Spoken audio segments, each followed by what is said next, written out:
आप एक धर्म को प्रोपेगेंडा नहीं कर सकते हैं, आप एक धर्म को नहीं बढ़ा सकते हैं, ये सरासर गलत है। देखिए, यहाँ संविधान का राज चलता है, ये देश संविधान से चलता है, सारी जितनी संस्थाएं हैं वो संविधान से चलती हैं, ये मानना पड़ेगा आपको। अगर प्रधानमंत्री पद पर रहते हुए कोई व्यक्ति भी अगर एक धर्म को प्रमोट करता है तो संविधान की आत्माओं को खत्म करने का काम करता है। आप संविधान को पढ़िए। इन लोगों को भारत के संविधान से नफरत है, क्योंकि भारत के संविधान ने इनकी सारी व्यवस्थाओं को खत्म करने कर एक समता मूलक समाज की स्थापना की है, जो सरासर गलत है। केवल हिंदू मुसलमान एक एजेंडे को चलाने का काम करते हैं। कुछ मीडिया घराने ऐसे हैं जिन्होंने बहुत पैसा ले रखा है, वो केवल सरकार के मीडिया हैं। बेटी बचाओ बेटी पढ़ाओ का जो नारा है सरासर गलत दिया उन्होंने। प्रधानमंत्री जी ने जो भी वादे आज तक देश की जनता से किए हैं 2014 से लेकर आज तक, एक भी वादा प्रधानमंत्री जी ने पूरा नहीं किया। तो दिल्ली यूनिवर्सिटी में इस वक्त हम मौजूद हैं और पीछे तमाम आप मेरे देख सकते हैं कि ये पोस्टर है डॉक्टर रितु को न्याय दिलाने के लिए। और आज तारीख है 19 जनवरी। तारीख इसलिए बता रहा हूँ क्योंकि 22 जनवरी को प्राण प्रतिष्ठा भी होनी है। ऐसे प्रधानमंत्री नरेंद्र मोदी वहाँ पर जो है प्राण प्रतिष्ठा का कार्यक्रम करेंगे। एक तरफ बेटियों को न्याय की, बेटी सशक्तिकरण की बात की जाती है, लेकिन यहाँ बेटियों को न्याय दिलाने के लिए सड़कों पर वकील भी उतरे हुए हैं। अब सवाल ये है कि प्रधानमंत्री नरेंद्र मोदी बेटी सशक्तिकरण की बात करते हैं, नारी सशक्तिकरण की बात करते हैं, और एक बेटी लंबे समय से आंदोलन कर रही है और नौकरी नहीं न्याय चाहिए ये बात कह रही है। कितनी सच्चाई है मोदी जी के उन वादों में, ऐसे में जब वो एक नए कार्यक्रम में लगे हुए हैं? देखिए, मोदी जी ने आज तक जो वादे किए हैं देश की जनता से, कोई भी पूरा नहीं किया। बेटी बचाओ बेटी पढ़ाओ का जो नारा है सरासर गलत दिया उन्होंने। एक तरफ बेटी देश की परेशान है, मोदी जी कोई भी स्टेटमेंट नहीं देते हैं, चाहे वो पहलवान बेटियां हों, चाहे वो डॉक्टर रितु हों, चाहे देश की अन्य बेटियों हों। प्रधानमंत्री जी ने जो भी वादे आज तक देश की जनता से किए हैं 2014 से लेकर आज तक, एक भी वादा प्रधानमंत्री जी ने पूरा नहीं किया। पहला वादा उन्होंने क्या कि 2 करोड़ रोजगार देंगे, एक भी व्यक्ति को रोजगार देने का काम नहीं किया। 2014 से 2023 चल रही है, लगभग 9 साल बीत गए हैं, 18 करोड़ रोजगार होने चाहिए थे। कितने रोजगार हैं आप देख लीजिए। मोदी जी ने कहा कि 15-15 लाख रुपए देंगे, 1 लाख रुपए देने का काम नहीं किया, आप देख लीजिए। मोदी जी ने कहा 100 स्मार्ट सिटी बनाएंगे, एक भी स्मार्ट सिटी बनाने का काम नहीं किया, आप देख लीजिए। मोदी जी ने कहा कि बुलेट ट्रेन लेके आएंगे, कोई बुलेट ट्रेन नहीं है देश में। कौन से रूट पर बुलेट ट्रेन चल रही है बताइए आप। शाइनिंग इंडिया करेंगे, ये इंडिया करेंगे, कुछ नहीं करते हैं। उनकी करनी और कथनी में अंतर है। अभी जो केवल वो स्थापित कर रहे हैं उसमें बराबरी का स्थान नहीं दिख रहा क्या? ये संविधान न्याय का स्थान नहीं दिख रहा। देखिए, यहाँ संविधान का राज चलता है, ये देश संविधान से चलता है, सारी जितनी संस्थाएं हैं वो संविधान से चलती हैं, ये मानना पड़ेगा आपको। अगर प्रधानमंत्री पद पर रहते हुए कोई व्यक्ति भी अगर एक धर्म को प्रमोट करता है तो संविधान की आत्माओं को खत्म करने का काम करता है। आप संविधान को पढ़िए। कोई भी व्यक्ति संवैधानिक पद पर रहकर कोई भी धर्म का प्रचार नहीं कर सकता है, किसी भी धर्म को आगे नहीं बढ़ा सकता है। ये सरासर गलत है, ये हो रहा है, सरासर गलत हो रहा है। पर इसी तरीके का सवाल जब योगी आदित्यनाथ जी से पूछा गया तो उन्होंने कहा कि ठीक है, मैं सूबे का मुख्यमंत्री हूँ, लेकिन मेरी अपनी भी तो एक आस्था है ना, तो मैं एक हिंदू हूँ, मैं अपनी आस्था के हिसाब से मैं अपनी आस्था को। देखिए, व्यक्ति अपनी आस्था को प्रकट कर सकता है, व्यक्ति की आस्था हो सकती है, मगर मुख्यमंत्री और प्रधानमंत्री की कोई आस्था नहीं हो सकती है जब तक उस पद पर हैं, क्योंकि वो सबका होता है। वो हिंदू का भी है, मुसलमान का भी है, सिख का भी है, बौद्धिस्ट का भी है, पारसी का, सबका होता है।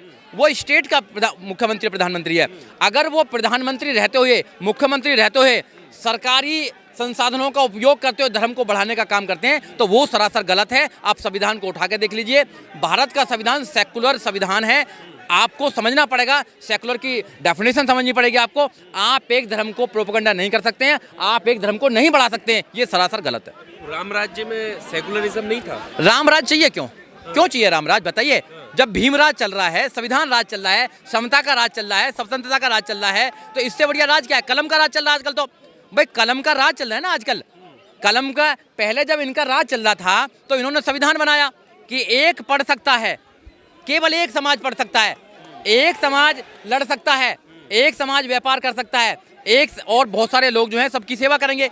मगर जब बाबा साहब डॉक्टर अम्बेडकर ने संविधान पढ़ाया तो बाबा साहब डॉक्टर अम्बेडकर ने कहा कि सब पढ़ सकते हैं, सब व्यापार कर सकते हैं, सब लड़ सकते हैं और सब सबकी सेवा कर सकते हैं। तो बाबा साहब डॉक्टर अम्बेडकर ने खड़ी व्यवस्था को पड़ी व्यवस्था बनाने का काम किया, समतल कर दिया। आज समानता का जो राज चल रहा है, ये राज चाहिए, इसमें सबको अधिकार है। सब अपने बच्चों को IAS, PCS, doctor, engineer, professor, जज, वकील ये सब बना सकते हैं। यहाँ तक कि देश के सबसे बड़े सूबे उत्तर प्रदेश की मुख्यमंत्री बहन कुमारी मायावती बन सकती हैं, देश का प्रधानमंत्री बन सकता है, देश का राष्ट्रपति बन सकता है और देश के चीफ जस्टिस ऑफ इंडिया बन सकते हैं। ये ऐसा क्या बदलाव आ गया कि नए भारत की नींव रखी जा रही है, नया सब इन लोगों को भारत के संविधान से नफरत है, क्योंकि भारत के संविधान ने इनकी सारी व्यवस्थाओं को खत्म करने कर एक समता मूलक समाज की स्थापना की है, जो सरासर गलत है।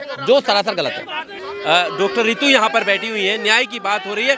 देश का मीडिया राम राज्य स्थापित होने के चलन गढ़ रहा है, हेडलाइन दिखा रहा है, बेटियों को इंसाफ के लिए कहीं पर भी मीडिया पर नहीं दिखाया जा रहा, इवन इस धरने को भी नहीं दिखाया गया है। किस तरह से मीडिया करप्ट है, जो मेन स्ट्रीम मीडिया वो करप्ट है।